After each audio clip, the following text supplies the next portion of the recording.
Magkahiwalay na inaresto ang dalawang Japanese na parehong leader umano ng magkaibang crime group. Ang isang matagal nang hinahanap, nahuli sa kanyang resto sa Makati. Nakatutok si John Consulta, exclusive.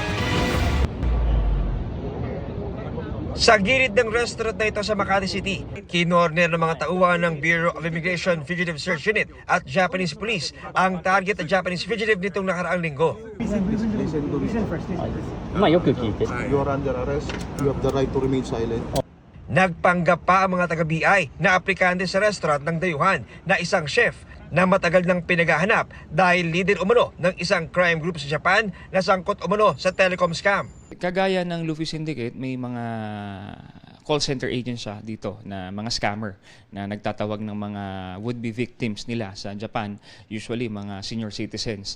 At kukunin nila yung detalye ng mga bank accounts at magpapadala sila ng tao dun sa bahay ng senior citizen para kunin yung mga ATM cards at dun nga nila na pagnanakawan ng pera. I have a case? Yes, you're a member of the syndicate. Huh? Luffy. You know Luffy? Me? Yeah. Totatanggi naman ang isa pang Japanese national na ito nang arestehin siya ng Bureau of Immigration sa kanyang bahay sa San Pablo, Laguna. Pero nang ipakita na ang kanyang litrato, di na siya nakatanggi.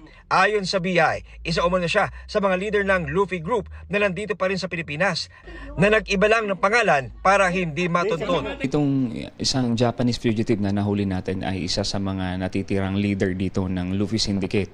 So natuntun nga namin yung pinagtataguan niya sa Laguna. Tuloy-tuloy pa rin yung pakikipagtulungan natin sa Japanese police upang mahuli nga at mapa-deport pabalik ng Japan itong mga miyembro ng Luffy Syndicate dahil hindi malayo na maituloy pa rin nila yung kanilang operation dito sa Pilipinas at makapambiktima pa sa Japan. Nakadakdang i-deport ang mga Japanese fugitives para maharap nila ang mga kasong isinampa laban sa kanila.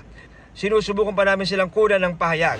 Para sa GMA Integrated News, John Consulta, nakatutok 24 oras.